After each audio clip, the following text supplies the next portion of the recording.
What's going on, everybody? Welcome back to another episode of Cold Takes from the Land.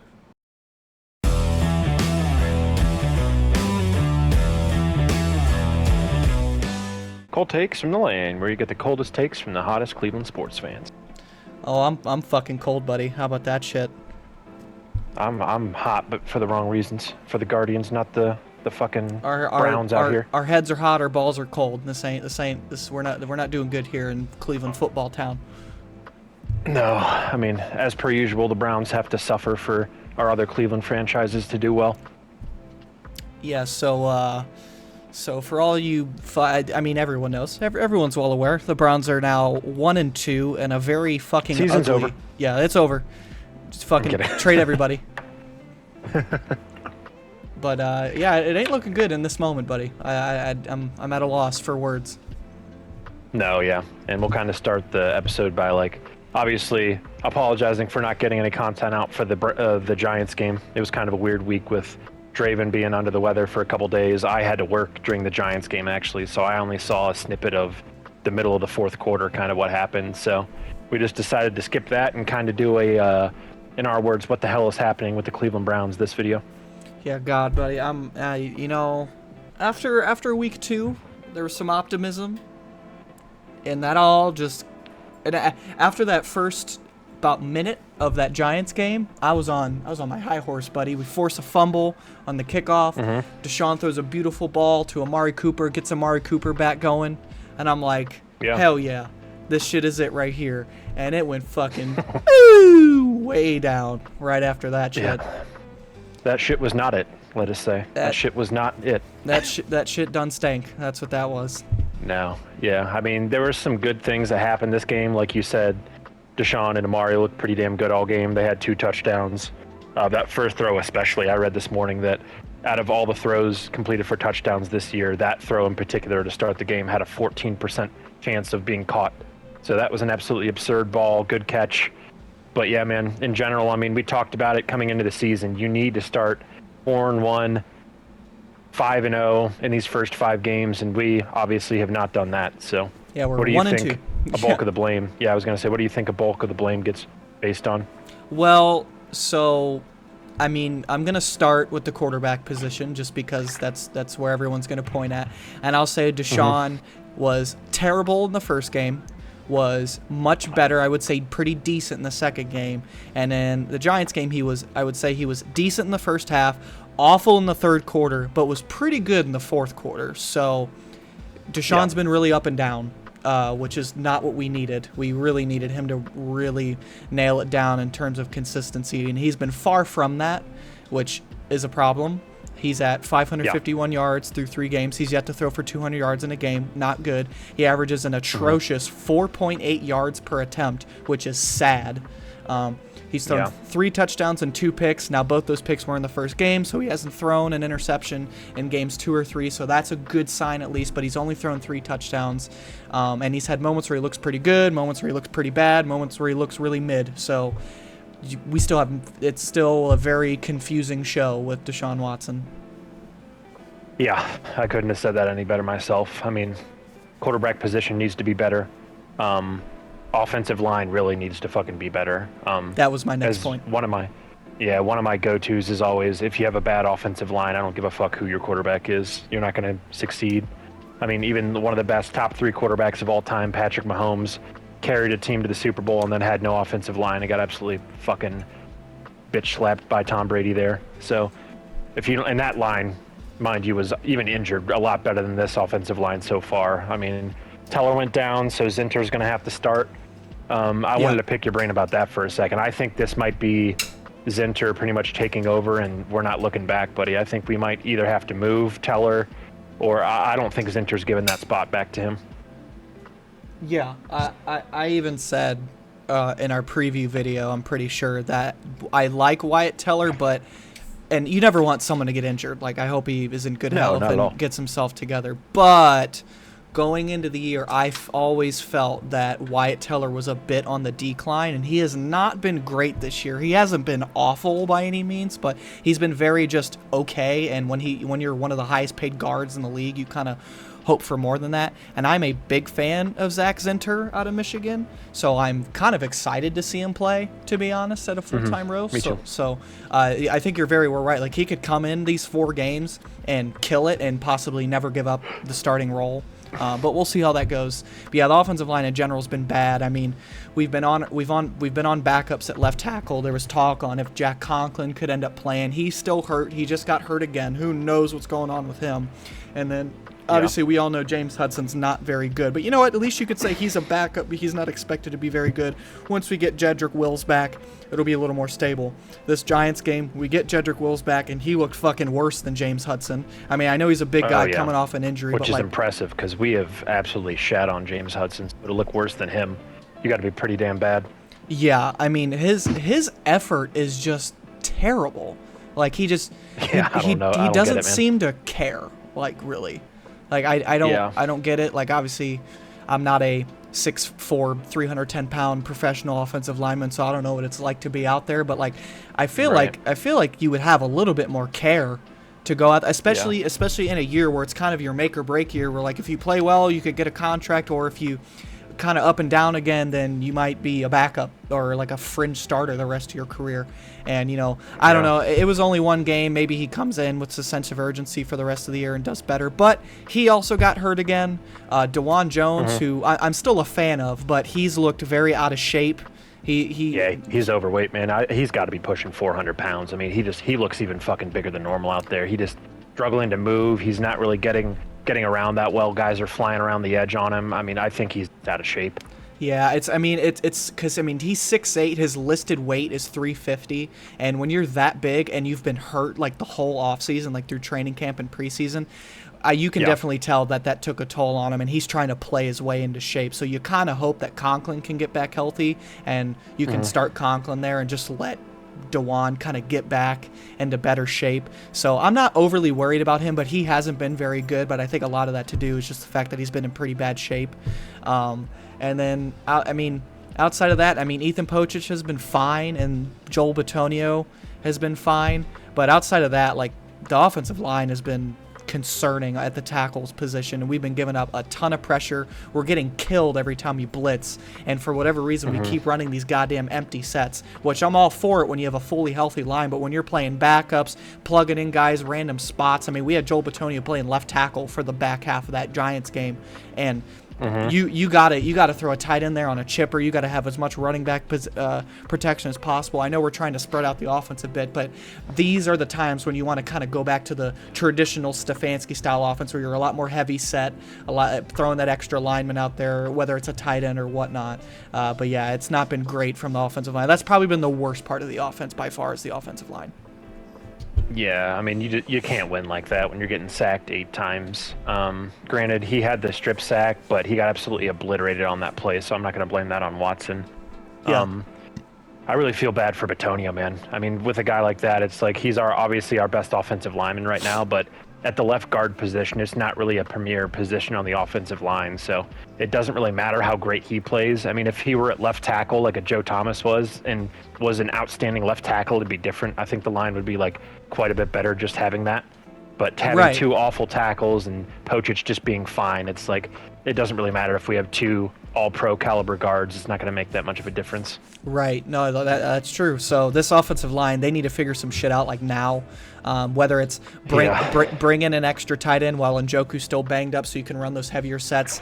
If we're having all these guys injured, you got to sign a couple guys off the street, or maybe even make a trade if you have to, and just get some depth there. I would like to keep Christian, man. I liked him. He was kind of stable for us last year, yeah. He was better than Hudson, a lot better than Hudson, yeah. So, we'll see how that goes. That's going to be like, we're kind of just going to have to see how it goes. We're going to have to see what Jack Conklin looks like. We got to see if DeJuan Jones can get back into shape during the year. We got to see if Jedrick will fucking care about his life at some point during the season. Yeah, him, he's more frustrating than anything, I think, because it's like, if you take a guy in the first round at an offensive, even defensive or defensive tackle position from the University of Alabama, there's little to no bust potential there. Like, how many guys can you think of in the history of recent Alabama products where if you draft an offensive lineman in the first or second round, they're going to bust? Jedrick Like, Wills. it's like you draft that. I was going to say, you draft that from Alabama. You think, okay, this is going to be a bona fide, even if he's not a Pro Bowler every year, he's going to be a bona fide starter, a really good player on the offensive line. And he just, for where we took him, man, he has not been that at all. And I think a lot of it has to do with just effort and physicality. I just don't think he has it. Like, because I think he has the ability. Because like I was he seems watching, very lazy. Yeah, I was watching. Like there was like they showed during the broadcast, they showed a play where there was 2 back-to-back sacks, and there was one play where Jedrick is blocking Kayvon Thibodeau, who's like a highly touted prospect the Giants have, and he's holding him stiff with one arm, like blocking him just fine. And then the next play is the like the super famous play where like 2 dudes just fly right by him and he doesn't even like try to touch him. Special. Yeah, he doesn't even move. And it's like, brother, it's like if he just had if he had half of Wyatt Teller's motor, like I feel like he'd be solid. Like I just don't get it. Yeah. I'm surprised Batonio doesn't get on him more, because being right next to the guy, like if I was out there and this guy's fucking letting 2 guys, one guy go on the inside of him on a bull rush and then the other guy rush right past him on the edge, I'm like, dude, what the fuck are we doing? Like, if you're going to give that effort, get off the fucking field. I think skinny Joe Thomas off the couch would block better at this point. Oh, 100%. I mean, yeah. It's I don't know why we always get our hopes up thinking we're going to get Wills back and he's going to be an improvement, because he's just been absolute ass for the most part. Yeah, so I think that, enough of the offensive line. Yeah, I think that concludes our offensive line. Let's talk about some of the offensive woes in general, because the run game's still pretty awful. I know you like Jerome Ford quite a bit. I thought he was pretty bad again. I would say he had obviously the really bad fumbles. Some people were trying to pin it on Watson, and I'm like, dude, if it hits you in the chest, I don't give a fuck if you put it above the chest plate, in the middle of the chest plate. You got to catch the fucking ball. I mean, he put it right where it should have been. So that sucked. He only had 10 carries for 37 yards on the ground. I mean, the run game, since week 2 of last year, really, man, when Chubb went down, we just have not had much success running the ball whatsoever. See, I have more forgiveness for Ford because while he's not like great, I like him as a complimentary back. I think they need to run Deontay I like Foreman him as a a bit more. complimentary. Why are we not starting him like we did last week? Like, we won last week and we started Foreman. Why are we not doing that again this week? I have no idea. He definitely needs more touches, and I don't know. He's one of those running backs too. I mean, the more you give him the ball, he's going to get stronger as the game goes on. Like, he's not like a guy that you can give 5 carries to and he's going to burst one off for 50 yards. That's not the type of running back Foreman is. Yeah, I mean, he's definitely been a bit of a struggle. I do think the offensive line kind of has a bit to do with that, though, so I guess we'll just have to see on that one. Yeah. But I don't know. We'll see. I'm still somewhat optimistic for the run game just because, I mean, we are kind of waiting on Nick Chubb to come back. And if Chubb's even 70% of himself... I don't want to put Nick Chubb behind this fucking offensive line. Jesus Christ, his career's going to be ended. Well, we don't know that. We'll see. We'll see. But yeah, the problem is, I don't think... Even getting Chubb and Njoku back, I don't think they fix your problems, because unless you stabilize this offensive line... I don't see how we get out of this, man. I mean, you really need to go out and, like you said, make a deal for a guy that we're not expecting Trent Williams in a trade or something. Get a solid left tackle that can be there. He's not going to be a Pro Bowler, but a guy that's not going to give up fucking 4 sacks a game. And then either get Dewan healthy or see what we can do with Conklin, because Conklin hasn't played in over a year now at this point, and when he gets out there, we don't know what he's going to look like. So right, no, for sure. So. That's going to be an interesting one. This offensive line within the run game, it's going to be an interesting development as the year goes on. One thing we haven't touched on at all is the performance of our receivers, because that's been an interesting one. Because Amari Cooper had a woeful first 2 games, but then like fucking returned right back to form against the Giants, which was awesome to see. Like it was like every ball he caught was like a toe tap, go up and get it, super difficult catch, and he was catching them all. So it was nice to see him get back to form at least. Yeah, he looked really good. We needed to see that, I think, after the first 2 weeks where Jerry Jeudy was kind of carrying us. I think Cooper had, the 2 touchdowns and like 86 receiving yards. So a hell of a bounce back game for him, considering we had no time to throw the ball down the field. I mean, almost every play we had, it was hike, and within 2 seconds there were 3 guys in the backfield. Yeah, for sure. No, that you're definitely right. The like you said, it was nice to see him get back to form. Jerry Jeudy's been a nice surprise through the first few games. He's been pretty solid. For a guy who was known for his drop issues, he's been far from that concern with his time here in Cleveland. One thing I am concerned about, though, is I really feel the lack of a trusty like third wide receiver option, because I mean Elijah Moore has 11 receptions, but he's only got 70 yards. A lot of his pass catches are because Watson's throwing the ball 4 yards down the field, like you said. I mean that is true. That is true. So there's that too. But I feel like he just hasn't been a crazy factor like we hoped he would. And I think as much as he's just kind of a random guy to people outside of like the Cleveland media. Shit. Got your alarm going off, buddy. Excuse me. Outside of the Cleveland media, a lot of people don't talk about David Bell, but like through those first couple games, like he's always been a guy that Stefanski has trusted. He's got really good hands. He finds a way to get open. He's got decent enough size, and now he's out for the year. So, and I think they're gonna kind of miss him. Because Elijah Moore isn't really that type of receiver. Cedric Tillman is a big-bodied guy who's supposed to be this like sure-handed dude who with potential, but he just hasn't shown it so far. He had a really big drop at the end of the game last week to potentially keep us in it. And obviously we love David Njoku, but he's been out since week 1, and we don't know when we're going to get him back for sure. I would hope soon. But I do feel like if Elijah Moore doesn't start to get it together and Cedric Tillman doesn't pan out, I'm a little worried about like that third receiver spot, especially going into the future, because we don't know how long we're going to have Amari Cooper around. Yeah, no, I hear you, man. I mean, I really don't want to get to the point where we have to put our faith in Kadarius Toney to come off the fucking practice squad and do something.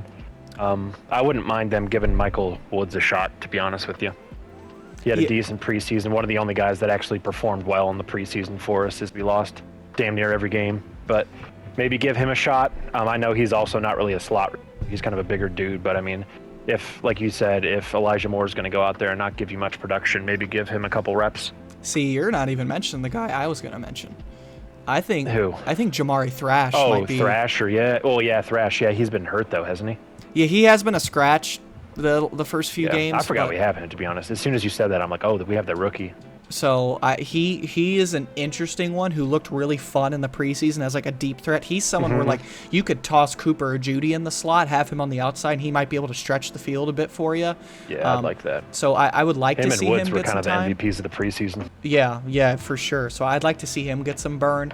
But overall, from a receiver standpoint, really concerning first couple games with Cooper, but he's bounced back, it seems. Jeudy has been a nice surprise. Obviously, we know what David Njoku can do. There's just a bit of a question mark from that third wide receiver position, and we'll definitely have to see how that develops. One thing, again, Jerome Ford has 10 catches out of the backfield through 3 games. You could say what you want about Jerome Ford, but that is one thing he's strong at is as a receiving running back, especially on those third downs, on those dump-offs. So once Chubb is back, I really hope that they keep utilizing him there, and then obviously have Foreman and Ford take a few snaps here and there as traditional running backs so we don't run Chubb into the ground. But yeah, from an offensive standpoint, it's been fucking roller coaster of sadness to kind of happy to what the hell to yeah, it's been. And I think a lot of this too is, man, I don't really know like what our coaching is doing right now. I mean, on both, like the defense is fine. I don't think the defense is the problem by any means, but even on offense, it's like some of the adjustments, like why did it take us a full half to realize, oh, we should probably put Denzel Ward on Malik Neighbors? Like what, these adjustments are adjustments that good teams make within a couple drives, if that. So why are we waiting until the third quarter to make these decisions when the Giants scored 14 points in the last 5 minutes of the first half? Yeah, that's something where after Emerson got mossed and then he got cooked in the end zone for that touchdown, I would have just went to Denzel and be like, all right, you're going to shadow this guy. If we're in, because it's not like they're the fucking 49ers. It's not like they have, okay, you got to guard Debo, Ayuk, Kittle. It's like they really have Malik Neighbors, and like that's about it. Right, for sure. Yeah, that's definitely a concern, and I guess that's a good way to transition into the defense, which to me, for the most part, has been business as usual. They've had, I think there's been a handful of like concerning things to happen. Like our ability to stop the run is still a little up and down to me, but I'm not super I wish worried we'd get fucking Michael Hall back, man. I mean, Jesus Christ, you got fucking what's his face Rice from the Chiefs out here getting in car accidents and running away, yet he's allowed to play the game in the middle of the night. And what's our boy over here hasn't even been like officially convicted of anything, and he can't fucking play.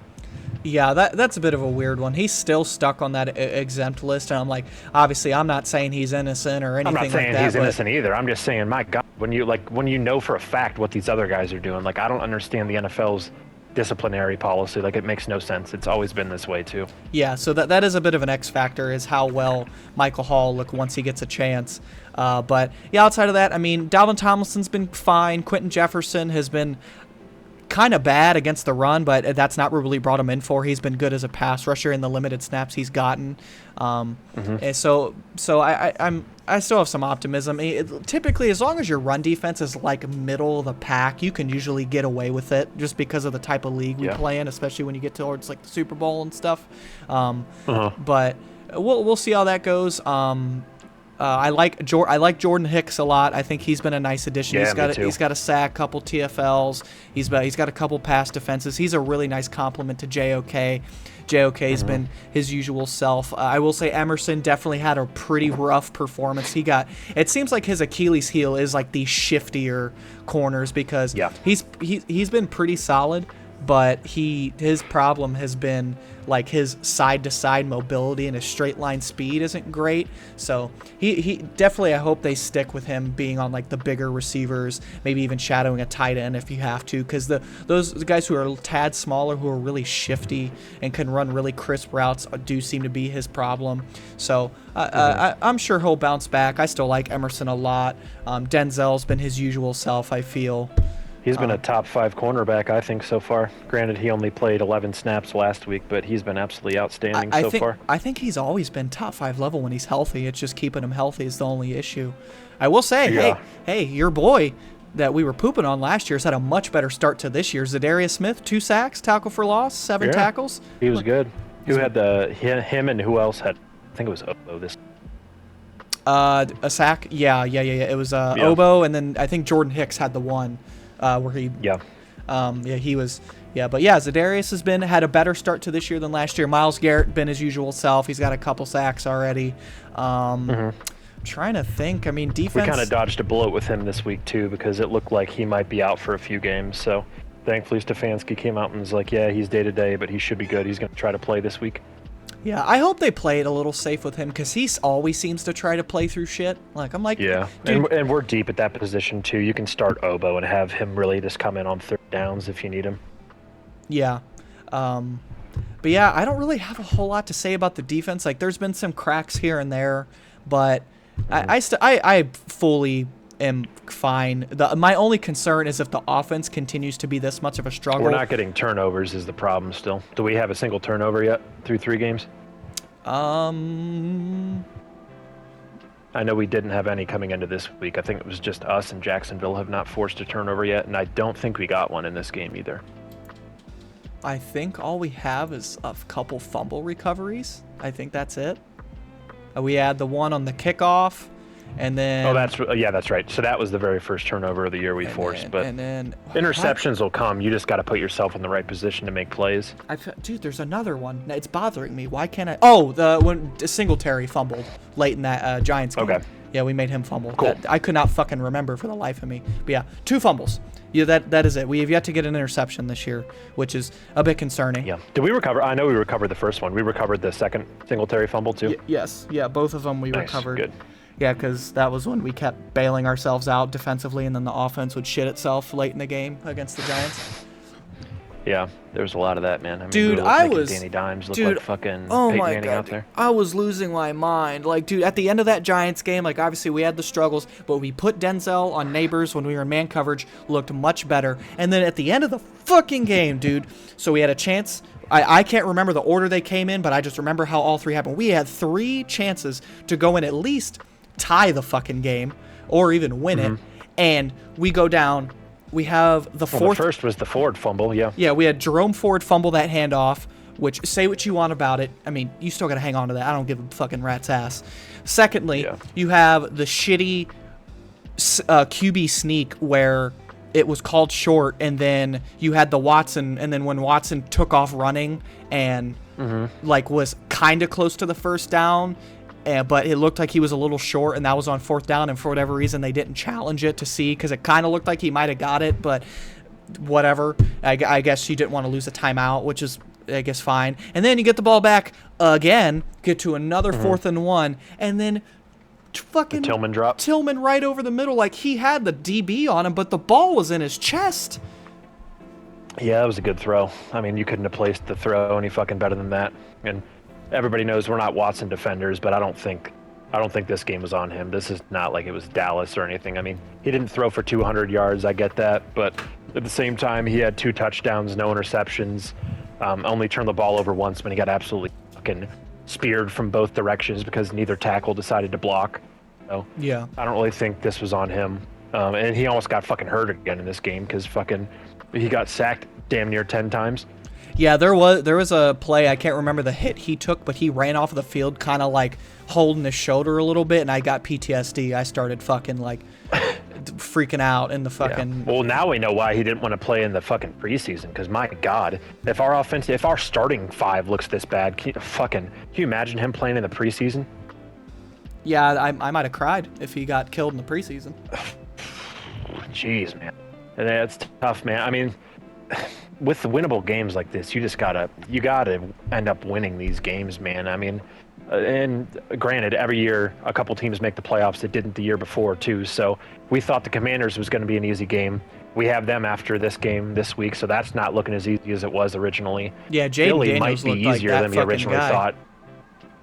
Yeah, Philly might be easier than we thought. I don't think they're playing that great right now, but granted, Saquon's a fucking monster, and we are struggling to stop the run right now, so that could be a bad game. I mean, you really have to go out. You got to be 2-0 in these next 2. You really have to be 3-2 coming out of these next 2 games. It's a fucking shitty 3-game road trip. It's almost a must-win this week, I would say. Absolutely. I think it is. It's an AFC opponent, and fucking, it's a Raiders team. It's Gardner Minshew, we think. I think it is going to be Gardner Minshew. I think they said that he's sticking as the starter. Who he carved us up last year when he was with the Colts. So. Yeah, I know. I'm expecting a 5-sack game from, what's his face, the old tatted up boy. Max Crosby. Oh Jesus, dude! Dude, if our offensive line is super banged up again, at least from the tackle position, he's gonna feast. Yeah, it's not going to be good, man. I mean, is Bitonio supposed to be playing left tackle again? We're not going to know better till later in the week because they're going to have to see how practice goes, see if Conklin can get back healthy. See if we sign anybody. I don't know. This is going to be an interesting time. But yeah, that Raiders defense, that front four is going to be that front four is going to be scary. But in terms of our matchup defensively, like it's another team that we should be able to keep quiet. I mean, Devontae Adams is definitely a bit intimidating, but as long as you're sticking Denzel on him in man-to-man coverage and you're holding the run game to a steadier, not steady, but like a slower output, I think you'll be fine. It's just about, can the offense score some points? I mean, it's time. We don't have another home game either until October 20th against the Bengals, and by that point, they might have to fucking move that game to the Lifetime channel because both teams might be fucking 0-5 and fucking 1-4. You might be watching NFL football on fucking Cartoon Network in Week 7. Yeah, God, it's not going to be good, man.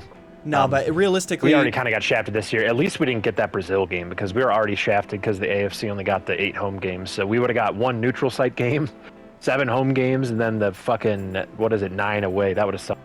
Yeah, that definitely would have sucked. But, it's going to be an interesting 3-game road trip, like we said. I mean, you just hope you can win 2 of these next 3, then you'll be all right.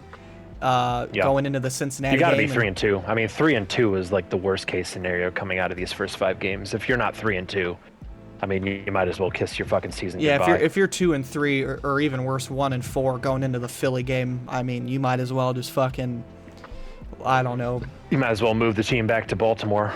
I'd give them 2 teams. Yeah, make them the Baltimore fucking, I don't know, Pigeons, whatever. Ravens. Yeah. God. Yeah, I mean, we still have a chance, man. I'm not ready to give up yet. Just consider how bad the Bengals have been. As I said, their defense is absolutely horrendous. I think Wadsworth's JV offense could take down that fucking defense. Yeah, God. And then obviously Baltimore won a close one against Dallas, almost blew it at the end, but they're still 1-2. So we're sitting at a second place, tied for second in the division still. Yeah, I will say that's the one like nice thing about this year is the teams that looked really beatable have been far from it. Like we got pooped on by Dallas, we barely skidded by Jacksonville, we lose to the Giants, and then like the Raiders could be kind of interesting because that defense, and then Washington looked great last night. Yeah. But then teams like Philly doesn't look quite as good as you'd expect. Cincinnati's 0-3, Baltimore's 1-2, and then like. But then you got the Chargers who are 2-1, and then the New Orleans Saints who were fucking world beaters on offense the first 2 weeks. So who fucking knows what's gonna happen? But yeah. Hey, we thought the same thing going into last week. I mean, all it takes is 1 week for you to completely change your opinion on the team. I mean, if we come out and absolutely blast the Raiders 30-10, we're gonna be talking about Super Bowl again. So we'll see. Yeah, who knows, buddy? But you got to win these next 2 games going into the Philly game because. Yeah, you have to, especially considering how the Bengals are playing. I mean, if they're going to continue to be this bad, we might have a chance to actually take both of those again this year. Yeah, I hope so, especially since our first matchup with them is at home. Yeah. But yeah, man, it's our next home game, I think, is the Bengals. Yeah, we play them. We have 3 games on the road and then 3 games at home. We always end up playing them like around Halloween. Yeah, I mean, shit. Those games late October, we might have to make a trip to Cleveland to watch them play Cincy or Baltimore, or the Chargers. That'd be fun, man. I don't know. As long as I don't blow all my life savings on a Guardians playoff ticket. Yeah, that too. Yeah, that's a much positive conversation that will be coming out right at the same time as this video. We're gonna record right after this, so we'll be happier campers in that one. Maybe you think Kyle Manzardo can play quarterback? Shit, man. I mean, he can't be much worse than what we got. All right. Well, speaking of, I want to talk about the Guardians, so let's get this fucking shit wrapped up. Yeah, let's do this. Got to win next 2 weeks. We'll say that. Just need to be better. Coaching needs to be better. Offense needs to not look like fucking Ohio State with Ryan Day calling the plays out there, and defense just keep the team stabilized. Keep doing what you're doing, kind of thing. Right. Yeah, gotta bounce back. Gotta win these next couple games. Gotta get something going offensively. Defense, keep doing what you're doing. Just try to stabilize, make some adjustments here and there, and hopefully, guys, just get healthy. Get some damn interceptions. Yeah, to get some turnovers for fuck Christ. Yes. Goddamn, get Nick Chubb back soon. Maybe he'll look good. Hopefully, our luck. Let's hope he can officially come off the IR. Next week, right? Yeah, this next week is his last game on the 4-game whatever, and then Naheem Hines too. Good. Him too. So he could be a little interesting Yeah, addition. Man. But yeah, well, we appreciate you guys for listening, and it's not a good feeling right now in the Cleveland football world. But hey, it's another week chugging along, and hopefully we can beat the Raiders and be happier. But hey, we got to get our buddy Logan on for the Raiders preview. We got a good friend who's a Raiders fan. We'll have to get those thoughts. Yeah, that'll be fun. He's probably they're playing decent. Oh, they lost last week, but they're not awful. But he'll probably come out and be like, "We're going 2-15." Yeah, this guy's the most negative fucking football fan I've ever seen. But yeah, you guys will hear if we get him on. But yeah, once again, we appreciate you guys for listening, and we'll have this video out, and then we'll have our guards update out, like I just said a few seconds ago. But it's yeah, good stuff. Thanks for listening. It's been another episode of Cold Takes from the Land, and we will see you in the next beautiful. Die. Yes, we want to die. See you in the next one.